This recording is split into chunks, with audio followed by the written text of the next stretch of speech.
Hello, everybody. Welcome to my very, very first podcast. Please be kind. This is always going to be unedited. We're just going to, not use any scripts whatsoever. We got some bullet points and stuff, but that's about it. So bear with me.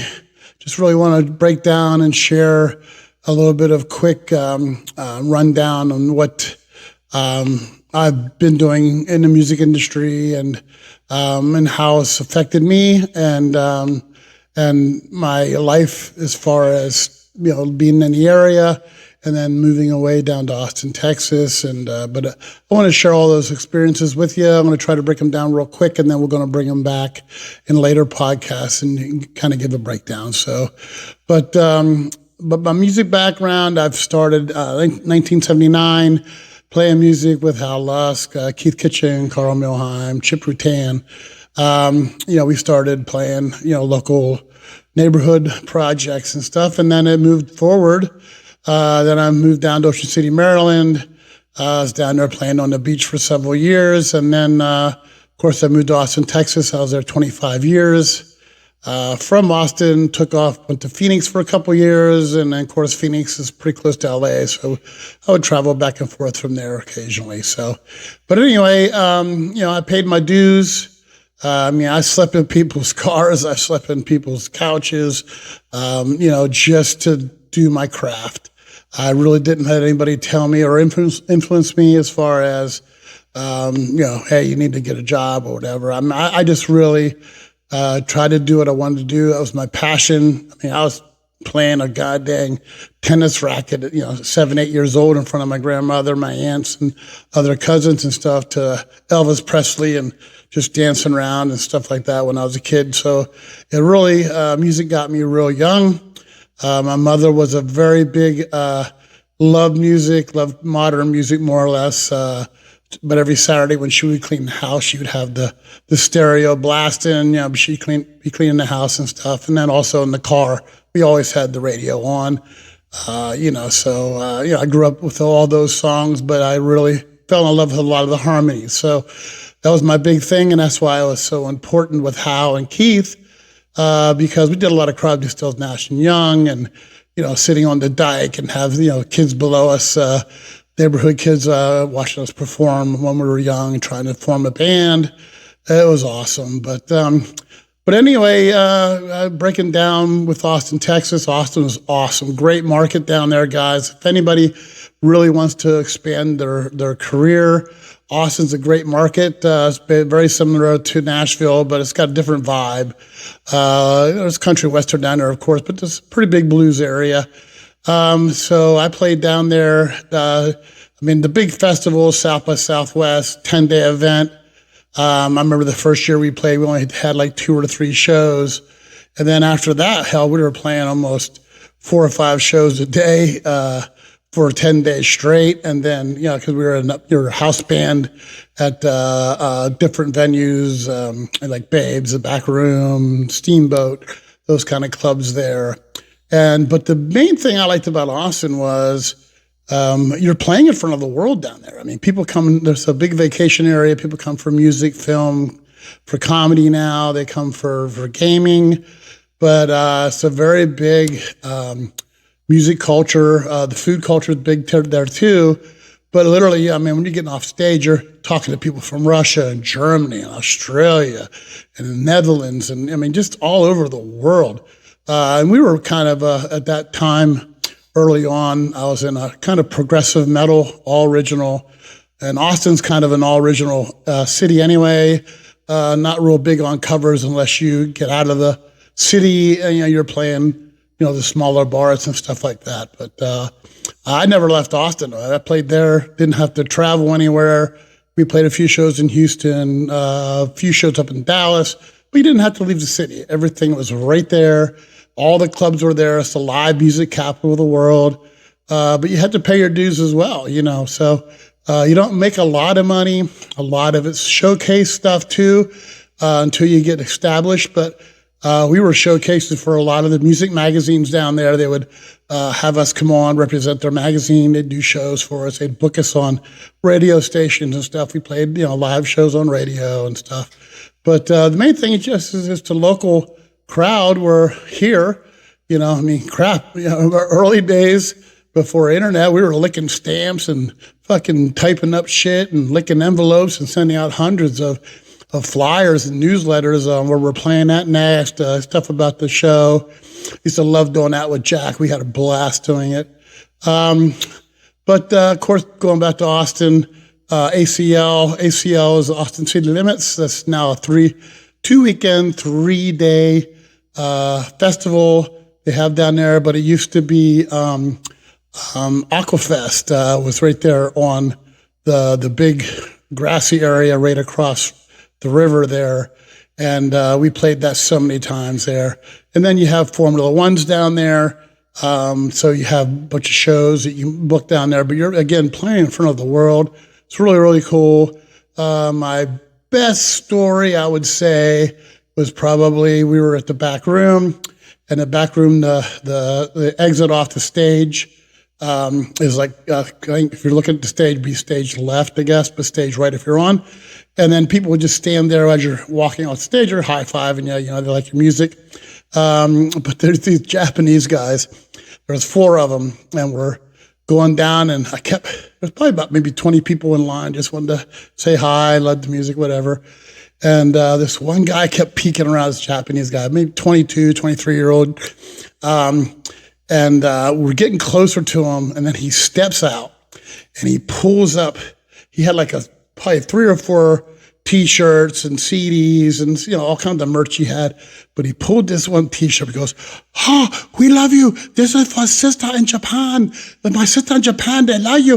And then he was like going crazy nuts, and I was like, "Oh man, you guys are freaking awesome." So I grabbed him, kind of headlocked him, like pulled him in. I said, "Man, you guys are cool. Thank you so much. You guys want to go hang out and with the band, we'll take you out." And then we went down about 3 doors down from the back room at the time, and went to a club, and we didn't know Japanese. They didn't know English. We spent like 3.5, 4 hours just getting bombarded. I mean, we were so effed up. Like one guy, maybe even 2 guys. I mean, they literally passed out on the table, but we had a blast. But again, you're hanging out with people all over the world down there. And then of course there's all kinds of entertainers you get to hang out with. That was pretty cool. But anyway, that was Austin. That was the Austin scene. Of course, you had 6th Street right there. But when I went to LA, I didn't really like LA too much because it was like pay to play. So you basically had to buy tickets to play. The best thing to do down there is basically get on some showcase stuff, but you really had to really stick your neck out. We were just like kind of living in a van, and then washing dishes, building whatever we had to do to survive. We were only there for like 3 months, but we ended up doing showcases, 8 to 12 bands and stuff. And same thing at ACL in Austin. I'm not ACL, but South by Southwest. Early on, when I got there, in 1995. In 1997, I think was the first year that I played South by Southwest. But back then, it was like for the musician. It was for guys that would come in, bands from Germany and Australia. I mean, they'd come from all over the world to play, and they'd showcase their music. And of course, it'd be like one club, and they'd have probably maybe 25, 30 bands all day long. They start maybe at noon, and then you play till like 2 a.m. So back then, you had Arista Records was there. You had a lot of corporates. Arista, Sony, I think RCA was there. A bunch of local record companies that were down there. And you had reps running all over the city. And then you hang out with those guys and party with them back in the good drug days and stuff. But that was like that kind of scene. And then you basically, with that going on with all the local reps and stuff like that, you try to get in and get your music in. And of course, I sold some music there.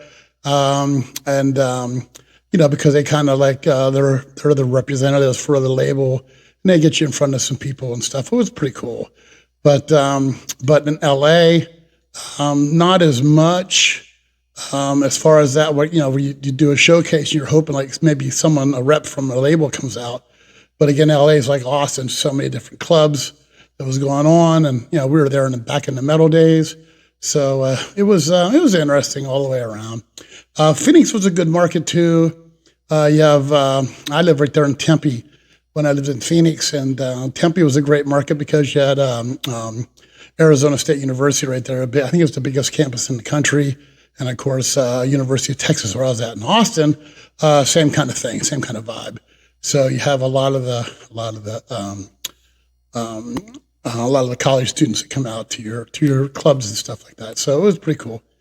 But the main thing, my goal moving forward, this is not a bragging thing that I was doing. I just want to explain to you guys what I've been through, and so when I'm talking to different bands and stuff moving forward, you kind of get an idea of my history and what I've been doing and stuff. And I'm still writing. I got so many different things going on as far as that. I got my daughter getting ready to come out into the industry. Beautiful young lady, voice like an effing angel. But she had really bad anxiety through high school and stuff, and she didn't want to move forward with it because she just she didn't at that time find herself yet. And then of course now she's kind of a little gothy, but she's one of the here in Harrisburg, her and her best friend are like goth royalty. There's beautiful girls that dress gothy, and they go to these different goth clubs and stuff. And but she now found herself, and she wants to express that, and we're going to be venturing off into that. We're going to start writing some music, but I'm going to be needing some help with that because history-wise with me, I had 2 knee replacements, and my second knee replacement, I ended up with a stroke. I got constant AFib, so I was on blood thinners. So the day after I had my knee surgery, I had a stroke. It affected my memory a little bit, affected my speech. It affected my right arm and hand. I still really don't have 100% of that back as far as trying to keep rhythm and timing and stuff, playing a guitar or bass, whatever. So when I start writing, I'll be reaching out to some local guys and seeing if they want to give us a hand. Then we'll be looking for a live band for her as well. And then in between all that, I'll be searching for my project. I do want to be putting together a Stained tribute band. So we're looking at that. I'll probably throw in some Seether on that as well. I just love that stuff. My throat is 100%. Crap, I'll be 64 years old this June. So, I don't have a lot of time left, as far as performing and stuff like that. But doing the podcast is I'm able to share with my friends, my family, new friends I'm going to be meeting, just sharing my experiences. But I got so much, all that stuff I told you. There's so many stories of, parties we would go to and parties that, we hosted or whatever, and different people we met. So moving forward with the podcast, there's going to be a lot of that happening as far as, all the different stories and the fun stuff kind of thing. But I just wanted to break down me, who I am, why I'm doing this. The other reason, again, is sharing this for my daughter, because I'm not going to be on this earth very long. If I get 10 years, I'll be awesome. I'm surprised I made it to 30. But it'll be for her to look back on, her children, my grandchildren, whatever, to look back and see a little bit of the history of the family and everything we got going on. But we're going to be doing live shows as far as going to clubs. We're going to be interviewing the patrons there. We're going to be setting up. We'll be talking to the bands that are playing. So we'll be doing a lot of live stuff, comedy as well. We're doing a lot of the local comedians, going to be talking with them, sharing information, just trying to, get a good feel on what's out there in the market as far as the comedy. I think that's going to be really, really fun. And then we're going to be also hosting people here at the studio. So so we're going to have bands in here at different times. And then, of course, on the Share Your Life podcast that I'll be doing with Sandra, my wife, we're going to be doing people sharing maybe a trip that they did. Say they went to the Alps and they have a really cool story, or maybe you have somebody that had some family issues, or maybe they were abused, and what they did to maybe to not have that, or they cured kind of themselves, and maybe some of their information could help somebody out there to think a little differently or whatever. So that's going to be a little more on the personal end. I do have a couple I already have booked up. These kids were homeless. They're young, a young married couple, 25, 27 years old, ballpark-ish. But they went through and they got a great story about, going from homeless to get into some programs now they're both pretty successful real estate agents here, and they're local, and they want to come on the air. We're going to talk with them. But really interesting story. I'm hoping that's going to be able to help some people along the way as well. So mostly it's just going to be my heart, my soul, everything is based on music, and I really want to share that. I shared it in portions over the years. I mean, I didn't play music every year. I took some time off when my daughter was born. I started a couple of businesses. I had a restaurant. So there was times in between all that I had to take some time off. But the main thing is it was always there for me whenever I was ready to want to perform again. So what really got me back into it again was I did have a restaurant, but Thursdays and Fridays, and I have a bunch of stories about this, but we did karaoke. We lived in a small little horse cottage town in just north of Boston, Georgetown. And all of our local people in our little town that we had would come out on Thursday, Friday, Saturday, and we just do karaoke till 6, 7 o'clock in the morning, and just had a blast. Everybody was BYOB. I mean, my whole kitchen was full of nothing but margaritas and shots and just everything. It was so cool. But I have a lot of stories to tell you about that. But anyway, I just have a lot to share. I should be doing a memoir, but now again with my right hand, it's hard for me to print cursive anything. So I don't want to focus on that because it kind of makes me depressed. Again, I battled that for a while, and I just lost my dog Nico. He was a Weimaraner, best dog I've ever had. He was everything to me. He kept me, and he got me out of depression. He kept me exercising. I'd take him downtown. We go down the City Island, and we'd go from City Island over to the Capitol, do the steps. But he was a beautiful soul. I mean, I swear to God, he was human, and I miss him so much. And it's so hard. We want to recapture that, maybe get another dog down the road. But we still have our German Shepherd here. She's like 18 years old. She's getting around, but very slowly. But she's outlived all her babies. She just will not stop. She's like the Energizer Bunny. So, but anyway, I just want to end this out now, just to let you know, this is the first of the broadcast. Always going to be unedited. We're just going to do it live, no editing whatsoever.